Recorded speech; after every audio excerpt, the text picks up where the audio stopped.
ოჯახის წევრებზე სანქციების დაწესება არის ლოგიკური შემდეგი ნაბიჯი. საქართველოს გენერალური პროკურორის დედის და ცოლის ანგარიშები განსაკუთრებული კონტროლის ქვეშ ექცევა.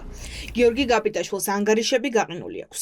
მისი სანქცირების შემდეგ კი Open Sanctions-ის პორტალმა უკვე რისკ ჯგუფში შეიყვანა მისი ახლო გარემოცვის წევრები. რატომ? არსებობს ეჭვი, რომ შესაძლოა სანქცირებულმა პირებმა ოჯახის წევრები სანქციებისგან თავის ასარიდებლად გამოიყენონ. მაგალითად, გენერალური პროკურორის ცოლის ანგარიშები ამ დრომდე მოქმედია. მაგდა მაჩაიძეს 2 საბანკო ანგარიში აქვს. თუ ის ქმრის დახმარებას გადაწყვეტს, გიორგი გაბიტაშვილთან ერთად თავადაც სანქციებს მიიღებს. გარდა მაღალჩინოსნებისა, სანქცირება მოხდება მათი ოჯახის წევრებისაც. იქიდან გამომდინარე, რომ ბუნებრივია თუ ადამიანს დაებლოკა ყველა თავისი ანგარიში, ყველაზე სანდო პირი მისთვის არის ან მეუღლე, ან შვილი, ან მშობელი და უკვე მათ ანგარიშებზე ხდება ტრანზაქციების განხორციელება. ისევ მივიღებთ ამ სალაროების ინსტიტუტს სხვადასხვა საჯარო უწყებაში, როდესაც ხელფასის, ბონუსის, პრემიის აღება მოხდება ნაღდი ანგარიშწორებით. საქართველოს ეკონომიკა ადრე თუ გვიან, თუ ეს პროცესი გაგრძელდა, გახდება, ასე ვთქვათ, რაღაცა წითელი ზონა. ბანკებმა სანქციები დაწესებიდან რამდენიმე საათში აღასრულეს. ახლა მთელი ყურადღება უკვე ოცნების ჩინოვნიკების ოჯახის წევრებზეა გადატანილი. გენერალური პროკურორის მსგავსად კონტროლის ქვეშ მოიქცნენ კარლო კაციტაძისა და შალვა ბედოიძის ცოლებიც.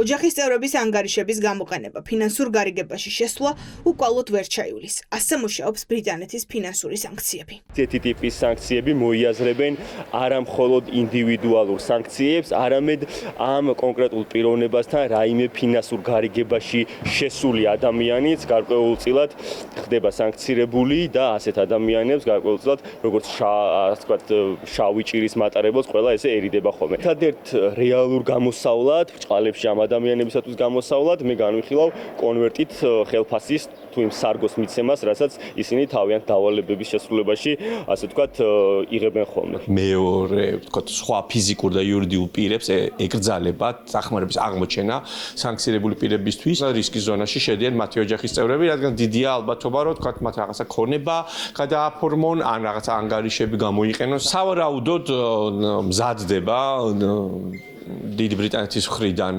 როგორც ივანიშვილის ასე სავარაუდოდ მასთან დაკავშირებული სხვა მაღალჩინოსნების სანქცირება როგორც წესი ამერიკამაც ესე დაიწყო წვრილფეხობით ასე ვთქვა და შემდეგ მიდის მთავარ მოქმედ პირამდე. ახლა საკითხავია დაბლოკილი ანგარიშების პირობებში როგორ უნდა აიყონ ყოველთვიური ხელფასი გენერალურმა პროკურორმა, სპეციალური საგამოძიებო სამსახურის უფროსმა ან გომელაურის მოადგილემ. ეს სავარაუდოდ სახელმწიფო ხაზინის გავლით ვერ მოხდება. მათ შორის ფულს ბიუჯეტიდან ვერც ნაღდი სახით მისცემენ. ამიტომ თავდაცვის ყოფილი მინისტრი ეჭვობს, რომ ოლიგარქის შავი სალარო ამუშავდება, სადაც ფული ძირითადად ივანიშვილის გარემოცვის ბიზნესმენების წყალობით ხდება.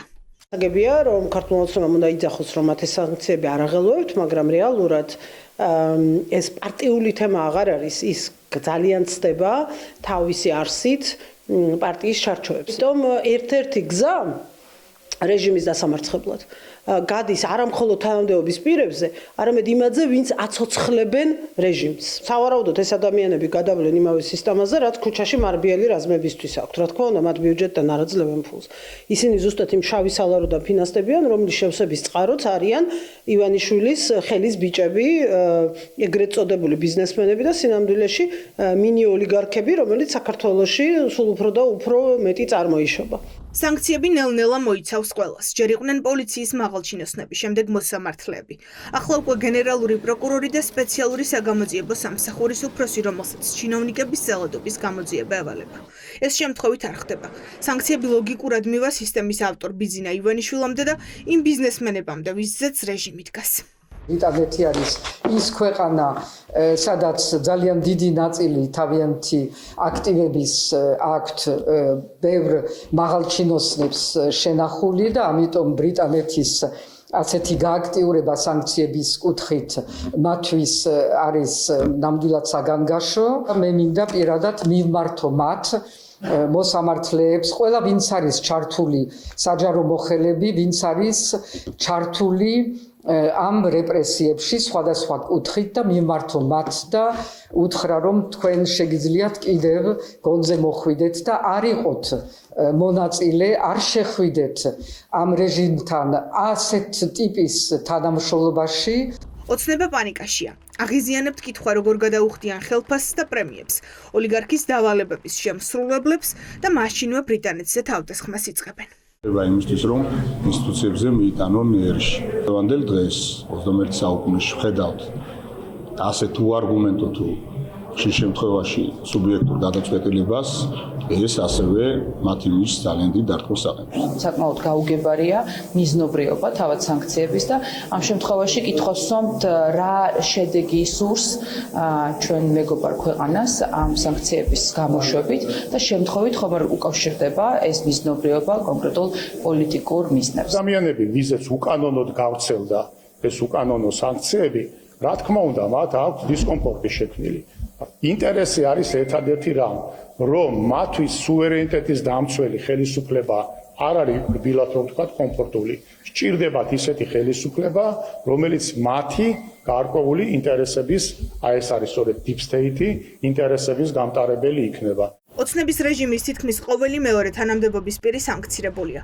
როგორც უნდა ცდილობდეს ოლიგარქი ხალხის დარწმუნებას, რომ ყველაფერი კარგადაა, პოლიტიკური იზოლაცია ნელ-ნელა ეკონომიკურ იზოლაციად იქცევა და ქვეყანას წინ მძიმე დღეები ელოდება. ეს არის რღვევა და ჩამოშლა იმ გარემოსი, რომელიც იყო მიმზიდველი დასავლური ინვესტორებისთვის, რატომ? იმიტომ რომ როდესაც ქვეყანაში ყველაზე მაღალი თქვათ საჯარო მოხელე პირები სანქცირდებიან, ეს იმას ნიშნავს, რომ ამ ქვეყანაში სამართლებრივი სისტემა არ მუშაობს.